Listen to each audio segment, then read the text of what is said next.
तुम्ही येशूंसोबत असताना तो तुमच्या सोबत असेल. सर्वप्रथम आपल्याला येशूंसोबत राहावे लागेल, तेव्हाच तो आपल्या सोबत राहील. आपण आपल्या मनाप्रमाणे जगलो आणि वागलो तर तो आपल्या सोबत राहू शकत नाही. विचार करा आणि पहा. म्हणून सर्वप्रथम आपल्याला स्वतःला येशूंसोबत राहण्यासाठी समर्पित करायला हवे.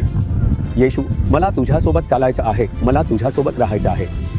जर हीच तुमची इच्छा असेल तर तुम्ही स्वतःला पापापासून दूर ठेवून पवित्र जीवन जगण्यासाठी समर्पित केले पाहिजे. म्हणून जर आपल्याला प्रभूसोबत राहायचं असेल तर आपल्याला पवित्र जीवन जगण्याचा संकल्प करावा लागेल. नाही, मी माझ्या मनाप्रमाणे जगणार, मी दारू पिऊन मजा करणार, पण तू मात्र माझ्यासोबत असलाच पाहिजेस, कारण तू पाप्यांवर प्रेम करतोस, बरोबर ना? खरं आहे की तो पाप्यांवर प्रेम करतो, पण तो त्यांच्यात वास करू शकत नाही. म्हणून त्याला सांगा, प्रभू, मला नेहमी तुझ्यासोबत राहायचं आहे आणि मला तूही माझ्यासोबत असावास असं वाटतं. मी तुझ्यापासून दूर जाणार नाही. तुम्ही अशा प्रकारे त्याच्याकडे समर्पित झालात तर तो तुमच्यासोबत राहील आणि तुम्हाला कधीच सोडणार नाही. तुम्ही त्याला सोडलं तर तोही तुम्हाला सोडेल. तुम्ही त्याचा शोध घेतलात तर तो तुम्हाला सापडेल.